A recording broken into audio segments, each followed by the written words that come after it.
حضرت نوح علیہ السلام اور ان کی قوم کے حالات بیان ہوئے کہ نوح علیہ السلام نے جب اپنی قوم کو توحید کی دعوت دی اور انکار پر عذاب الہی سے ڈرایا تو قوم کے سرداروں نے ان سے کہا، بھلا کیا کہا؟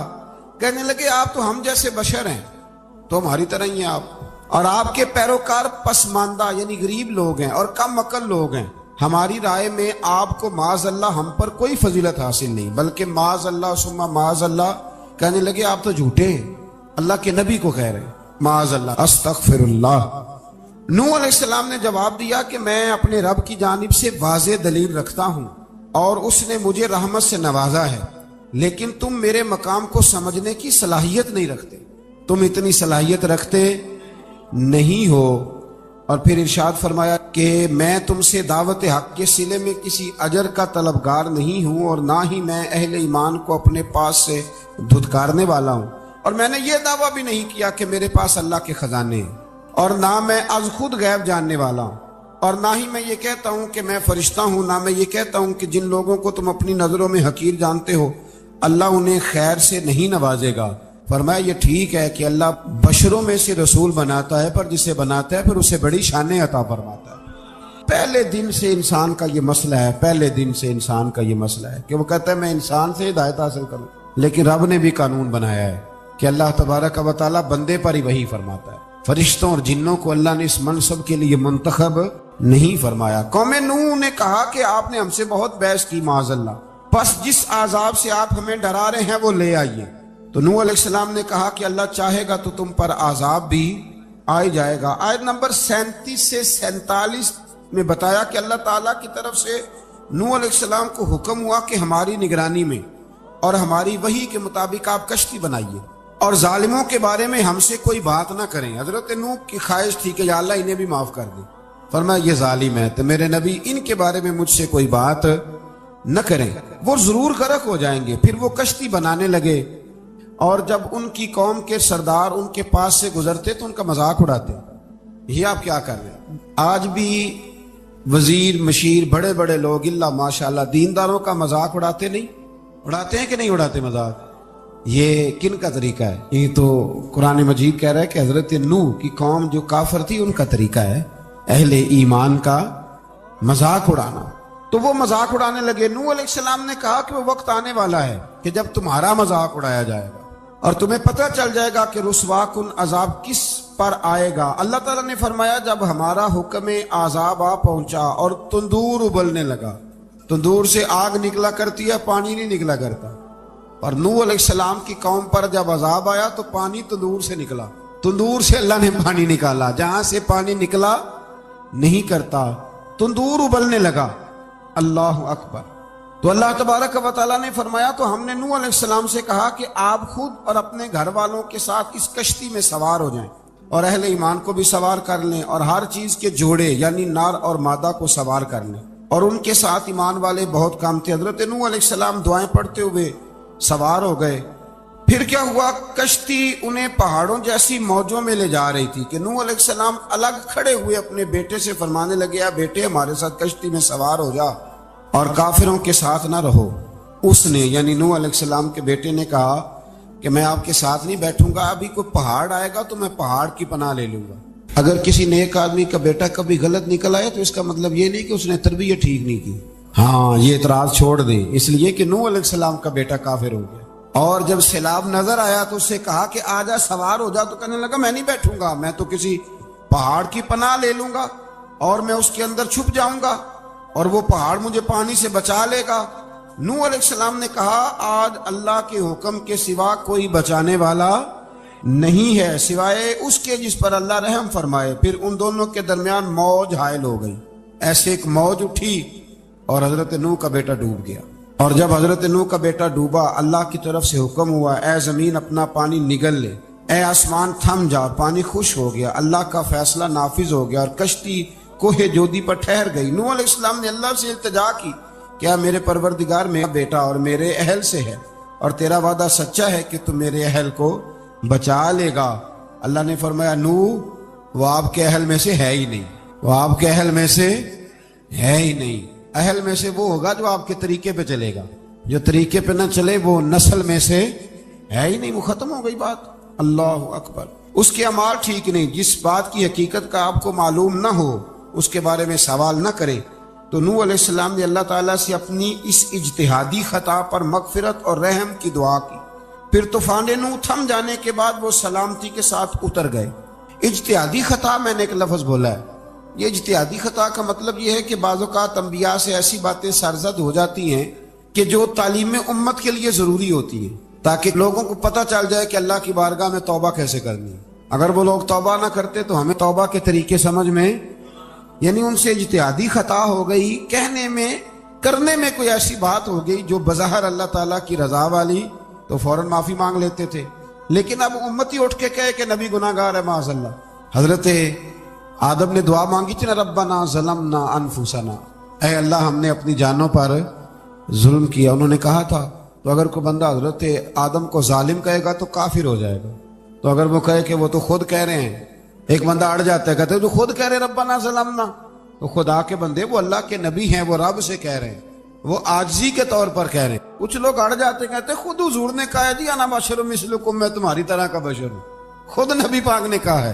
عجیب بیوقوف بندے ہو, نبی کریم تو کہہ سکتے ہیں پر امتی اٹھ کے نہیں کہہ سکتا. اس نے تو کہنا ہے وہ حبیب اللہ ہے, اس نے تو کہنا ہے وہ قیامت میں شفاعت کرنے والے ہیں. امتی نے تو کہنا ہے وہ سارے نبیوں کے سردار ہیں, وہ امام الانبیاء ہیں. امتی وہ لفظ ادا کرے گا جو اس کے بنتے ہیں. اب کوئی بندہ اٹھ کے کہہ دے, دیکھے نا ایک بہت بڑا عالم تقریر کرتے ہوئے کہے جی میں تو ان پڑھ آدمی ہوں, تو اس کا شاگرد کہے کہ استاد جی قسم اٹھائے, ہاں آپ نے تقریر میں کہا نہیں میں ان پڑھ ہوں, آپ تو ان پڑھ ہے. تو یہ بات ادب ہے کہ بے ادبی ہے؟ چلیں اس سے آگے چلتے ہیں, یہ بھی ذرا مشکل سے سمجھ میں آئے گی. ایک اور بات جو جلدی سمجھ میں آ جائے گی. ایم این اے جب اعلان کرتا ہے, تقریر کرتا ہے, الیکشن لڑتا ہے, تو کہتا نہیں میں قوم کا خادم ہوں. کہتے ہیں نا کہ میں قوم کا خادم سے آپ کیا کچھ کراتے ہو, سارے کام کراتے ہیں نا. خادم کو بندہ یہ بھی کہہ لیتا ہے کہ جھاڑو دے دے گلی میں, کہتے ہو کہ نہیں کہتے؟ تو اس نے بھی تو سپیکر میں کہا میں خادم ہوں, کہو اس سے کہ جھاڑو دے گلی میں آ کے. پھر پتہ کیا حال ہوگا, جھاڑو تو نہیں آئے گا اور ہو سکتا ہے کچھ ہے آ جائے. تو اس لیے اب کوئی بندہ کہے جی انہوں نے خود کہا ہے, تو ایک کچھ پوری جماعت ہے لوگوں کی جو بات کو سمجھتی نہیں. کہتے خود کہا میں بشر ہوں, انہوں نے خود کہا میں غیب نہیں جانتا, انہوں نے خود کہا میرے پاس خزانہ کوئی نہیں, انہوں نے خود کہا میرے پاس کوئی شے نہیں. اس لیے آپ سمجھیں کسی کے لفظوں پر اگر آپ گرا لگا کے بیٹھیں گے تو پھر اس سے بے ادبی ہوگی. تو نوح علیہ السلام نے اللہ سے اپنی اجتہادی خطا کی معافی مانگی.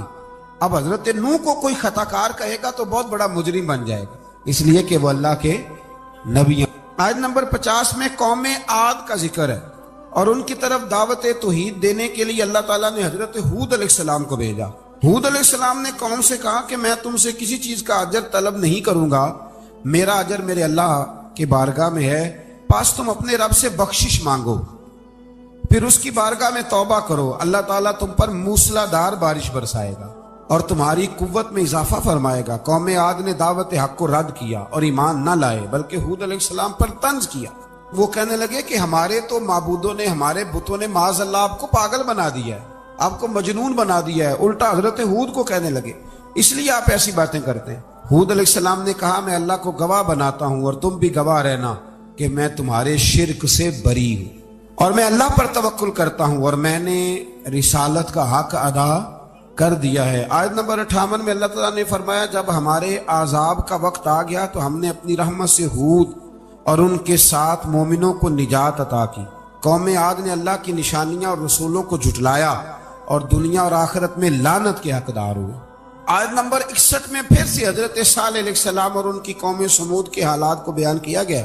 حضرت صالح نے کہا ہے میری قوم اللہ وحدہ لا شریک کی عبادت کرو, اس سے بخشش طلب کرو, اس کی بارگاہ میں توبہ کرو, اس نے تمہیں زمین سے پیدا کیا ہے, اس پر آباد کیا ہے. جواب دیا ہے صالح ہمارے آباء و اجداد کے معبودوں کی عبادت کو روکنے سے پہلے ہمیں آپ سے بڑی امیدیں تھیں, اور اب آپ ہمیں روکنے لگ گئے ہیں باپ دادا کے دین سے, لیکن اب ہمیں آپ کی دعوت کے بارے میں شکوک ہیں. صالح علیہ السلام نے اپنی قوم سے کہا کہ یہ اللہ کی اونٹنی ہے اور یہ تمہارے لیے نشانی ہے, اسے چرنے کے لیے آزاد چھوڑ دو اور اسے تکلیف نہ دینا. اللہ اکبر, ورنہ تمہیں عذاب پہنچے گا. انہوں نے اونٹنی کی کونچیں کاٹ ڈالی. صالح علیہ السلام نے کہا تم صرف 3 دن اپنے گھروں میں مزے اٹھا لو, 3 دن, پھر اللہ کا یقینی عذاب آئے گا۔ پھر ایک چنگاڑ نے ان کو آ دبوچا، وہ اپنے گھروں میں گھٹنوں کے بل اوندے پڑے رہ گئے۔ صرف صالح علیہ السلام ان کے ساتھ اہل ایمان اس عذاب سے بچے۔ یہ 3 قوموں کا ذکر ہو گیا، نوح علیہ السلام کی قوم کا بھی، ہود علیہ السلام کی قوم کا بھی، اور حضرت صالح علیہ۔ آگے اللہ تبارک و تعالیٰ نے آیت نمبر 69 میں اس بات کا بیان فرمایا کہ حضرت ابراہیم علیہ السلام کے پاس فرشتے بشری شکل میں آئے، انسانی شکل میں۔ انہوں نے اجنبی مہمانوں کے لیے بچڑے کا بھنا ہوا گوشت تیار کرایا۔ آپ یقین کریں کچھ باتیں لوگ ایسی بیان کرتے ہیں کہ جن کو نہ سن کے بندے کا دل کرتا ہے کہ اس بندے کو بتائیں کہ یار یہاں تو دین سارا پڑھ۔ ایک صاحب مجھے کہنے لگے جی میں ایک پیر صاحب کے پاس گیا تھا تو بڑی مرغن غذائیں تھیں، انہوں نے میری بڑی خدمت کی پر مجھے نہیں اچھا لگا، پیروں کو چاہیے سادی روٹی رکھے۔ میں کہ تو پیراں واسطے لسٹ بنا خاں انہوں نے کس طرح کا ہونا چاہیے۔ یہ بہت بڑی مصیبت ہے۔ اگر آپ سادہ کھانا کھلا دیں تب بھی اعتراض ہے، اچھا کھلا دیں کہنے رولا ہے کوئی پیر چوکھے مالدار، دونوں طرف سے مسئلہ۔ تو کہنے لگا جی نہیں پیروں کا کیا کام ہے، وہ کڑائیاں اور وہ سارے۔ تو پھر میں نے انہیں کہا کہ آپ اس طرح کریں، گھر جا کے نا تو 12ویں سپارے کی تلاوت کریں۔ حضرت ابراہیم نے اپنے مہمانوں کے لیے بھونا ہوا کھانا تیار فرمایا تھا۔ تو آپ کیا کہیں گے کہ حضرت ابراہیم درویش نہیں تھے؟ عجیب بات ہے بھائی، آپ ہر بات میں اڑ جاتے ہیں۔ دین ہم نے وہ لینا ہے جو اللہ کا قرآن ہمیں دیتا ہے اور رسول اللہ کی حدیث ہمیں دیتی ہے۔ جب انہوں نے دیکھا کہ مہمان کھانے کی طرف ہاتھ نہیں بڑھا رہے تو ان کو ڈر محسوس ہوا۔ حضرت ابراہیم کو فرشتوں نے کہا کہ ہمیں قوم لوط علیہ السلام کے عذاب کے لیے بھیجا گیا ہے۔ حضرت ابراہیم کی بیوی کھڑی تھی، اس پر وہ مسکرائیں تو فرشتوں نے اللہ کی طرف سے انہیں حضرت اسحاق علیہ السلام اور اس کے بعد حضرت یعقوب علیہ السلام کی بشارت عطا۔ اسحاق علیہ السلام حضرت ابراہیم کے بیٹے ہیں اور یعقوب علیہ السلام پوتے ہیں، اور یعقوب علیہ السلام کے بیٹے یوسف علیہ السلام۔ ہاں اللہ اگر چاہے تو 7 نسلوں میں نبوت رکھ دیتا ہے اگر اس کی منشا ہو۔ تو حضرت یعقوب کی بشارت دی۔ انہوں نے حیرت سے کہا کہ ہم دونوں میاں بیوی تو بوڑھے ہیں، اس عمر میں اولاد کیسے ہوگی؟ تو فرشتوں نے جواب دیا، اے ابراہیم کے گھر والو، تم پر اللہ کی رحمتیں اور برکتیں ہوں، اللہ کی قدرت پر تمہیں کیوں تعجب ہے؟ اللہ فرماتا ہے کہ بیٹے کی بشارت سن کر ابراہیم کا خوف دور ہو گیا اور پھر وہ قوم لوط کے بارے میں گفتگو کرنے لگے۔ ابراہیم بہت بردبار، اللہ سے آہوزاری کرنے والے اور اس کی طرف رجوع کرنے والے تھے۔ اللہ تعالیٰ نے حضرت ابراہیم علیہ السلام کو فرمایا، اے ابراہیم اس گزارش سے آپ گریزاں رہیں، اس کا یقینی فیصلہ ہو چکا ہے اور ان پر نہ ٹلنے والا عذاب نازل ہو کے رہے گا۔ وہ کیا گناہ کرتے تھے؟ لوط علیہ السلام کی قوم کو میں نے بتایا تھا، مرد مردوں سے بدفعلی کرتے۔ تو حضرت ابراہیم نے بھی عرض کی، بار بار گزارش کی، بحث کی کہ اللہ مہربانی فرما ان کا عذاب۔ آپ دیکھیں نبیوں کے حوصلے کتنے بڑے ہیں، قومیں تنگ کرتی ہیں اور طرح طرح کی باتیں کرتی ہیں اور پیغمبر پھر بھی کہتے ہیں یا اللہ مہربانی فرما، اے اللہ ان سے عذاب۔ آیت نمبر 77 میں حضرت لوط علیہ السلام کی قوم کی بدعمالیوں اور لوط علیہ السلام کے اپنی قوم کو بدعمالیوں کے باعث فرشتوں کی آمد، قوم کے بدعمال لوگوں کے دوڑ کر آنے اور حضرت لوط کو ان کے سمجھانے اور ان کے انکار پر مضطرب ہونے کا ذکر ہے، جس پر فرشتوں نے حضرت لوط کو تسلی دی کہ آپ فکر نہ کریں، ہم آپ کے رب کے فرشتے ہیں، یہ آپ اور ہم تک نہیں پہنچ سکیں گے۔ آپ رات کے آخری حصے میں قوم کی طرف توجہ کیے بغیر ہجرت فرما لیں، اس لیے کہ صبح کے وقت ان پر عذاب آئے گا۔ جب اللہ کا عذاب آیا تو اس نے بستی کے اوپر کے حصے کو نیچے کر دیا اور قوم لوط کے اوپر اللہ کی طرف سے لگاتار نشان زدہ پتھر برسائے گئے، لگاتار پتھر آئے۔ آیت نمبر 84 میں اللہ تعالیٰ نے حضرت شعیب علیہ السلام اور ان کی قوم کا ذکر فرمایا ہے اور ان کے جرائم کو بیان کیا گیا ہے۔ وہ ناپ تول میں کمی کرتے تھے، دوسروں کو چیزیں کم تول کر دیتے تھے۔ اللہ تعالیٰ نے ان سے فرمایا کہ فساد فی الارض سے باز آؤ اور اپنے سے پہلے سرکش امتوں کا انجام دیکھ لو۔ جب حضرت شعیب کی نصیحتوں کا ان پر اثر نہ ہوا تو پھر اللہ تعالیٰ نے انہیں بھی عذاب سے ہلاک کر دیا۔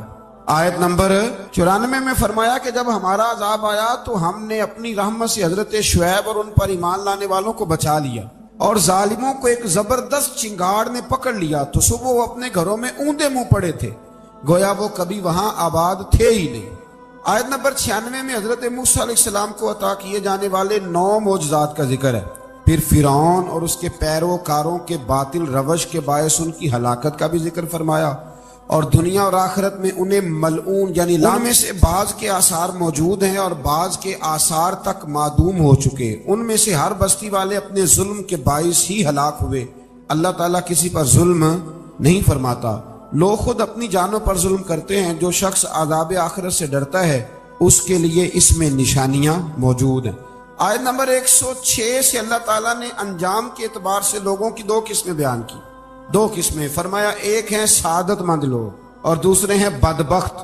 فرمایا بدبختوں کا ٹھکانہ جہنم ہے جس میں وہ ہمیشہ رہیں گے، اور نیک بختوں کا ٹھکانہ جنت ہے، وہ ہمیشہ اسی میں رہیں گے، اور ان کے لیے اللہ کی طرف سے نا ختم ہونے والی عطا ہے. آیت نمبر 110 میں حضور صلی اللہ علیہ وسلم کو تسلی دی گئی کہ جس طرح یہ لوگ قرآن کے بارے میں اختلاف کرتے ہیں، اسی طرح قوم موسیٰ نے تورات کے بارے میں بھی اختلاف کیا تھا، اور اللہ نے ان کے اعمال کا پورا بدلہ انہیں دیا.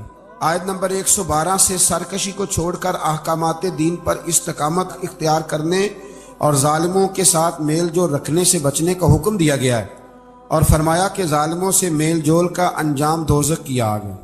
ہم لوگ نہ شکوہ کرتے ہیں، کسی حکومت کو بنے ہوئے 6 مہینے گزرتے ہیں تو شکوہ شروع ہو جاتا ہے، حالانکہ وہ خود تو نہیں نہ بنتے، ان کو کوئی بنانے والا ہے. تو ظالم کا جو مددگار ہوتا ہے وہ بھی ظالم ہوتا ہے. اس لیے احتیاط کریں. اور یہ صرف سیاستدانوں کی بات نہیں، دنیا کے ہر معاملے میں آپ غور کریں کہ آپ کسی ظالم کے مددگار تو نہیں. اللہ تعالی ہمیں حق پر استقامت عطا فرمائے. آیت نمبر 114 میں دن کے دونوں طرفوں میں اور ابتدائی رات کے کچھ حصے میں اللہ تعالیٰ نے نماز قائم کرنے کا حکم دیا ہے. رات کے کچھ حصے میں بھی نماز پڑھنی چاہیے، اور یہ بھی بتایا کہ بے شک نیکیاں گناہوں کو مٹا دیتی ہیں، اور یہ نصیحت قبول کرنے والوں کے لیے نصیحت ہے. آیت نمبر 120 میں اللہ تعالیٰ نے فرمایا کہ ہم آپ صلی اللہ علیہ وسلم کو رسولوں کی تمام خبریں آپ کے دل کی تسکین اور تقویت کے لیے بیان کرتے ہیں، اور ان میں مومنوں کے لیے نصیحت اور عبرت ہے کہ ان ساری باتوں سے عبرت پکڑ لو. بچہ صرف وہی جو اللہ کے نبیوں کے طریقے پہ چلا اور نبیوں کے ساتھ رہا، باقی بچ سکے نہیں. اللہ تعالیٰ کی طرف سے توحید و رسالت اور وقوع قیامت کے دلائل بھی ہیں. آیت نمبر 123 میں فرمایا کہ آسمانوں اور زمینوں میں سب غیب اللہ ہی کے ساتھ مختص ہیں، اور ہر کام اسی کی طرف لوٹایا جاتا ہے. آپ اسی کی عبادت کیجئے، اسی پر توکل کیجئے، اور آپ کا رب لوگوں کے اعمال سے غافل نہیں ہے. اسی پارے میں آگے سورۃ یوسف شروع ہو رہی ہے. اس کو اللہ تعالیٰ نے کہا ہے کہ یہ بڑا پیارا قصہ ہے، احسن القصص کا، قصوں میں سونا قصہ. تو یہ کچھ 12ویں پارے میں اور کچھ 13ویں پارے میں ہے. میں نے یہ ارادہ کیا ہے کہ یہ ایک ہی دن پوری بیان کی جائے.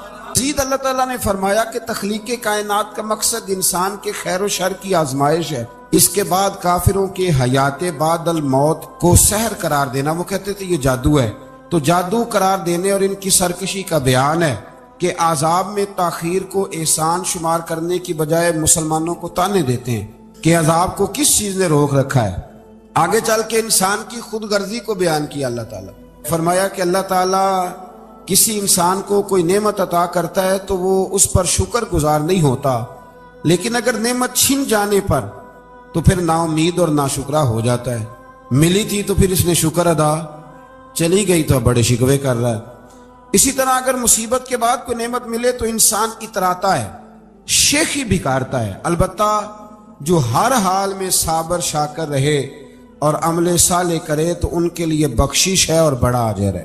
اللہ تعالیٰ نے اپنے نبی پاک صلی اللہ علیہ وسلم کو تسلی کے لیے فرمایا کہ کفار طرح طرح کی فرمائشیں کرتے ہیں، کہتے ہیں کہ آپ پر کوئی خزانہ کیوں نازل نہیں کیا گیا. آپ اور آپ کے صحابہ غربت میں وقت گزارتے ہیں تو معاذ اللہ یہ وہ نہ دیتے تھے کہ کوئی خزانہ کیوں نہیں نازل کیا گیا، اور آپ کی تائید کے لیے فرشتہ کیوں نہ اترا. آپ اس پر تنگ دل نہ ہوں، آپ کا کام تو صرف لوگوں کو عذاب الہی سے ڈرانا ہے. اس صورت میں بھی قرآن کریم کے کلام الہی ہونے کا انکار کرنے والوں کو چیلنج دیا گیا ہے کہ اپنے تمام حمیتیوں کو ملا لو اور قرآن پاک جیسی 10 صورتیں بنا کے دکھاؤ، لیکن بنا سکتے. آیت نمبر 15 میں ارشاد فرمایا کہ دنیا اور اس کی زینت کے طلبگاروں کو ان کے اعمال کا اجر اسی دنیا میں مل جائے گا، لیکن آخرت میں پھر ان کا کوئی حصہ نہیں ہوگا. اجر آخرت کے اعتبار سے ان کے اعمال باطل ہو جائیں گے. آیت نمبر 17 میں قرآن کی حقانیت کا انکار کرنے والوں کے لیے نار جہنم کی وعید کا ذکر ہے. اور قرآن کے اللہ کی جانب سے حق ہونے اور بغیر کسی شک کے اس پر ایمان لانے کا ذکر ہے۔ اس کے بعد اللہ تعالیٰ پر جھوٹ باندھنے والوں اور اللہ کے رستے سے روکنے والوں کا ذکر کیا گیا کہ قیامت کے دن ان پر گواہ پیش ہوں گے کہ یہ اپنے رب پر جھوٹ باندھتے تھے، اور ان پر اللہ کی لعنت، ان کے لیے دوہرے عذاب اور آخرت میں ان کی یقینی ناکامی کا ذکر ہے۔ یہاں ایک بات آپ سے بھی عرض کروں، ہم بھی کئی دفعہ نا بھولے پن میں کہہ دیتے اللہ نے یہ بھی تو فرمایا نا جی قرآن میں، تو جب تک آپ پڑھ نہیں لیتے یا سن نہیں لیتے تب تک یہ جملہ بولنے کی ضرورت ہے۔ اسی طرح نبی پاک علیہ السلام نے فرمایا جس نے مجھ پر جھوٹ باندھا، جھوٹی حدیث بیان کی، وہ میں نے کہا ہی نہیں تھا پر اس نے جھوٹی حدیث بیان کی، تو حضور فرماتے اس نے حدیث نہیں سنائی بلکہ اپنا جہنم کے اندر مکان بنا لیا ہے۔ تو قرآن و سنت کے معاملے میں جس چیز کا علم نہ ہو، جس کی پوری خبر نہ ہو، آپ اس کے حوالے سے کوئی بات کر سکتے، احتیاط کریں، بہت احتیاط کریں۔ آیت نمبر 23 میں بتایا کہ جو ایمان لائے اور جنہوں نے نیک کام کیے اور اپنے رب کے حضور عاجزی کی تو یہ لوگ ہمیشہ جنت میں رہیں گے۔ مزید فرمایا کہ مومن اور کافر کی مثال ایسی ہے جیسے اندھا اور بینا، مومن گویا دیکھنے والا ہے اور کافر گویا اندھا ہے اور بہرا اور سننے کی صلاحیت رکھنے والا۔ آیت نمبر 25 سے 23 تک میں پھر حضرت نوح علیہ السلام اور ان کی قوم کے حالات بیان ہوئے کہ نوح علیہ السلام نے جب اپنی قوم کو توحید کی دعوت دی اور انکار پر عذاب الہی سے ڈرایا تو قوم کے سرداروں نے ان سے کہا، بھلا کیا کہا؟ کہنے لگے آپ تو ہم جیسے بشر ہیں، تو ہماری طرح ہی ہیں آپ، اور آپ کے پیروکار پسماندہ یعنی غریب لوگ ہیں اور کم عقل لوگ ہیں، ہماری رائے میں آپ کو معاذ اللہ ہم پر کوئی فضیلت حاصل نہیں، بلکہ معاذ اللہ ثم معاذ اللہ۔ کہنے لگے آپ تو جھوٹے ہیں، اللہ کے نبی کو کہہ رہے ہیں معاذ اللہ، استغفر اللہ۔ نوح علیہ السلام نے جواب دیا کہ میں اپنے رب کی جانب سے واضح دلیل رکھتا ہوں اور اس نے مجھے رحمت سے نوازا ہے، لیکن تم میرے مقام کو سمجھنے کی صلاحیت نہیں رکھتے، تم اتنی صلاحیت رکھتے نہیں ہو۔ اور پھر ارشاد فرمایا کہ میں تم سے دعوت حق کے صلے میں کسی اجر کا طلبگار نہیں ہوں اور نہ ہی میں اہل ایمان کو اپنے پاس سے دھتکارنے والا ہوں، اور میں نے یہ دعویٰ بھی نہیں کیا کہ میرے پاس اللہ کے خزانے ہیں، اور نہ میں از خود غیب جاننے والا ہوں، اور نہ ہی میں یہ کہتا ہوں کہ میں فرشتہ ہوں، نہ میں یہ کہتا ہوں کہ جن لوگوں کو تم اپنی نظروں میں حقیر جانتے ہو اللہ انہیں خیر سے نہیں نوازے گا۔ فرمایا یہ ٹھیک ہے کہ اللہ بشروں میں سے رسول بناتا ہے، پر جسے بناتا ہے پھر اسے بڑی شانیں عطا فرماتا ہے۔ پہلے دن سے انسان کا یہ مسئلہ ہے، پہلے دن سے انسان کا یہ مسئلہ ہے کہ وہ کہتا ہے میں انسان سے ہدایت حاصل کروں، لیکن رب نے بھی قانون بنایا ہے کہ اللہ تبارک و تعالیٰ بندے پر ہی وحی فرماتا ہے، فرشتوں اور جنوں کو اللہ نے اس منصب کے لیے منتخب نہیں فرمایا۔ قوم نوح نے کہا کہ آپ نے ہم سے بہت بحث کی معاذ اللہ، بس جس عذاب سے آپ ہمیں ڈرا رہے ہیں وہ لے آئیے۔ تو نوح علیہ السلام نے کہا کہ اللہ چاہے گا تو تم پر عذاب بھی آ جائے گا۔ آیت نمبر 37 سے 47 میں بتایا کہ اللہ تعالیٰ کی طرف سے نوح علیہ السلام کو حکم ہوا کہ ہماری نگرانی میں اور ہماری وحی کے مطابق آپ کشتی بنائیے اور ظالموں کے بارے میں ہم سے کوئی بات نہ کریں۔ حضرت نوح کی خواہش تھی کہ یا اللہ انہیں بھی معاف کر دیں، فرمایا یہ ظالم ہے تو میرے نبی ان کے بارے میں مجھ سے کوئی بات نہ کریں، وہ ضرور غرق ہو جائیں گے۔ پھر وہ کشتی بنانے لگے اور جب ان کی قوم کے سردار ان کے پاس سے گزرتے تو ان کا مذاق اڑاتے۔ یہ آپ کیا کر رہے ہیں؟ آج بھی وزیر مشیر بڑے بڑے لوگ اللہ ماشاءاللہ دینداروں کا مذاق اڑاتے نہیں؟ اڑاتے ہیں کہ نہیں اڑاتے مذاق؟ یہ کن کا طریقہ ہے؟ یہ تو قرآن مجید کہہ رہا ہے کہ حضرت نوح کی قوم جو کافر تھی ان کا طریقہ ہے اہل ایمان کا مذاق اڑانا۔ تو وہ مذاق اڑانے لگے۔ نوح علیہ السلام نے کہا کہ وہ وقت آنے والا ہے کہ جب تمہارا مذاق اڑایا جائے گا اور تمہیں پتہ چل جائے گا کہ رسوا کن عذاب کس پر آئے گا۔ اللہ تعالیٰ نے فرمایا جب ہمارا حکم عذاب آ پہنچا اور تندور ابلنے لگا، تندور سے آگ نکلا کرتی ہے، پانی نہیں نکلا کرتا، اور نوح علیہ السلام کی قوم پر جب عذاب آیا تو پانی تندور سے نکلا، تندور سے اللہ نے پانی نکالا، جہاں سے پانی نکلا نہیں کرتا، تندور ابلنے لگا۔ اللہ اکبر۔ تو اللہ تبارک و تعالیٰ نے فرمایا تو ہم نے نوح علیہ السلام سے کہا کہ آپ خود اور اپنے گھر والوں کے ساتھ اس کشتی میں سوار ہو جائیں اور اہل ایمان کو بھی سوار کر لیں اور ہر چیز کے جوڑے یعنی نار اور مادہ کو سوار کر لیں، اور ان کے ساتھ ایمان والے بہت کام تھے۔ حضرت نوح علیہ السلام دعائیں پڑھتے ہوئے سوار ہو گئے۔ پھر کیا ہوا، کشتی انہیں پہاڑوں جیسی موجوں میں لے جا رہی تھی کہ نوح علیہ السلام الگ کھڑے ہوئے اپنے بیٹے سے فرمانے لگے، بیٹے ہمارے ساتھ کشتی میں سوار ہو جا اور کافروں کے ساتھ نہ رہو۔ اس نے یعنی نوح علیہ السلام کے بیٹے نے کہا کہ میں آپ کے ساتھ نہیں بیٹھوں گا، ابھی کوئی پہاڑ آئے گا تو میں پہاڑ کی پناہ لے لوں گا۔ اگر کسی نیک آدمی کا بیٹا کبھی غلط نکل آیا تو اس کا مطلب یہ نہیں کہ اس نے تربیت ٹھیک نہیں کی، ہاں یہ اعتراض چھوڑ دیں، اس لیے کہ نوح علیہ السلام کا بیٹا کافر ہو گیا۔ اور جب سیلاب نظر آیا تو اس سے کہا کہ آجا سوار ہو جا، تو کہنے لگا میں نہیں بیٹھوں گا، میں تو کسی پہاڑ کی پناہ لے لوں گا اور میں اس کے اندر چھپ جاؤں گا اور وہ پہاڑ مجھے پانی سے بچا لے گا۔ نوح علیہ السلام نے کہا آج اللہ کے حکم کے سوا کوئی بچانے والا نہیں ہے سوائے اس کے جس پر اللہ رحم فرمائے۔ پھر ان دونوں کے درمیان موج حائل ہو گئی، ایسے ایک موج اٹھی اور حضرت نوح کا بیٹا ڈوب گیا۔ اور جب حضرت نوح کا بیٹا ڈوبا، اللہ کی طرف سے حکم ہوا اے زمین اپنا پانی نگل لے، اے آسمان تھم جا، پانی خوش ہو گیا، اللہ کا فیصلہ نافذ ہو گیا اور کشتی کوہ جودی پر ٹھہر گئی۔ نوح علیہ السلام نے اللہ سے التجا کی، کیا میرے پروردگار میرا بیٹا اور میرے اہل سے ہے اور تیرا وعدہ سچا ہے کہ تم میرے اہل کو بچا لے گا؟ اللہ نے فرمایا نوح وہ آپ کے اہل میں سے ہے ہی نہیں، وہ آپ کے اہل میں سے ہے ہی نہیں۔ اہل میں سے وہ ہوگا جو آپ کے طریقے پہ چلے گا، جو طریقے پہ نہ چلے وہ نسل میں سے ہے ہی نہیں، وہ ختم ہو گئی بات۔ اللہ اکبر۔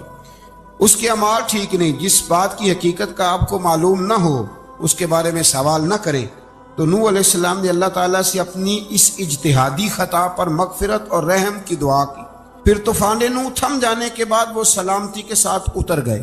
اجتہادی خطا میں نے ایک لفظ بولا ہے، یہ اجتہادی خطا کا مطلب یہ ہے کہ بعض اوقات انبیاء سے ایسی باتیں سرزد ہو جاتی ہیں کہ جو تعلیم امت کے لیے ضروری ہوتی ہیں، تاکہ لوگوں کو پتہ چل جائے کہ اللہ کی بارگاہ میں توبہ کیسے کرنی ہے۔ اگر وہ لوگ توبہ نہ کرتے تو ہمیں توبہ کے طریقے سمجھ میں، یعنی ان سے اجتہادی خطا ہو گئی، کہنے میں کرنے میں کوئی ایسی بات ہو گئی جو بظاہر اللہ تعالیٰ کی رضا والی، تو فوراً معافی مانگ لیتے تھے۔ لیکن اب امتی اٹھ کے کہے کہ نبی گناہ گار ہے معاذ اللہ۔ حضرت آدم نے دعا مانگی تھی نا، ربنا ظلمنا انفسنا، اے اللہ ہم نے اپنی جانوں پر ظلم کیا، انہوں نے کہا تھا۔ تو اگر کوئی بندہ حضرت آدم کو ظالم کہے گا تو کافر ہو جائے گا، تو اگر وہ کہے کہ وہ تو خود کہہ رہے ہیں، ایک بندہ اڑ جاتا ہے کہتے ہیں تو خود کہہ رہے ربنا ظلمنا، تو خدا کے بندے وہ اللہ کے نبی ہیں، وہ رب سے کہہ رہے ہیں، وہ عاجزی کے طور پر کہہ رہے ہیں۔ کچھ لوگ اڑ جاتے کہتے ہیں خود حضور نے کہا ہے جی انا بشر مثلکم، میں تمہاری طرح کا بشر ہوں، خود نبی پاک نے کہا ہے۔ عجیب بیوقوف بندے ہو، نبی کریم تو کہہ سکتے ہیں پر امتی اٹھ کے نہیں کہہ سکتا۔ اس نے تو کہنا ہے وہ حبیب اللہ ہے، اس نے تو کہنا ہے وہ قیامت میں شفاعت کرنے والے ہیں، امتی نے تو کہنا ہے وہ سارے نبیوں کے سردار ہیں، وہ امام الانبیاء ہیں۔ امتی وہ لفظ ادا کرے گا جو اس کے بنتے ہیں۔ اب کوئی بندہ اٹھ کے کہہ دے، دیکھے نا ایک بہت بڑا عالم تقریر کرتے ہوئے کہے جی میں تو ان پڑھ آدمی ہوں، تو اس کا شاگرد کہے کہ استاد جی قسم اٹھائے ہاں آپ نے تقریر میں کہا نہیں میں ان پڑھ ہوں، آپ تو ان پڑھ ہے۔ تو یہ بات ادب ہے کہ بے ادبی ہے؟ چلیں اس سے آگے چلتے ہیں، یہ بھی ذرا مشکل سے سمجھ میں آئے گی، ایک اور بات جو جلدی سمجھ میں آ جائے گی۔ ایم این اے جب اعلان کرتا ہے، تقریر کرتا ہے، الیکشن لڑتا ہے تو کہتا نہیں میں قوم کا خادم ہوں، کہتے ہیں نا کہ میں قوم کا خادم سے آپ کیا کچھ کراتے ہو؟ سارے کام کراتے ہیں نا۔ خادم کو بندہ یہ بھی کہہ لیتا ہے کہ جھاڑو دے دے گلی میں، کہتے ہو کہ نہیں کہتے؟ تو اس نے بھی تو سپیکر میں کہا میں خادم ہوں، کہو اس سے کہ جھاڑو دے گلی میں آ کے، پھر پتہ کیا حال ہوگا؟ جھاڑو تو نہیں آئے گا اور ہو سکتا ہے کچھ ہے آ جائے۔ تو اس لیے اب کوئی بندہ کہے جی انہوں نے خود کہا، تو ایک کچھ پوری جماعت ہے لوگوں کی جو بات کو سمجھتی نہیں، کہتے خود کہا میں بشر ہوں، انہوں نے خود کہا میں غیب نہیں جانتا، انہوں نے خود کہا میرے پاس خزانہ کوئی نہیں، انہوں نے خود کہا میرے پاس کوئی شے نہیں۔ تو اس لیے آپ سمجھیں کسی کے لفظوں پر اگر آپ گرا لگا کے بیٹھیں گے تو پھر اس سے بے ادبی ہوگی۔ تو نوح علیہ السلام نے اللہ سے اپنی اجتہادی خطا کی معافی مانگی۔ اب حضرت نوح کو کوئی خطا کار کہے گا تو بہت بڑا مجرم بن جائے۔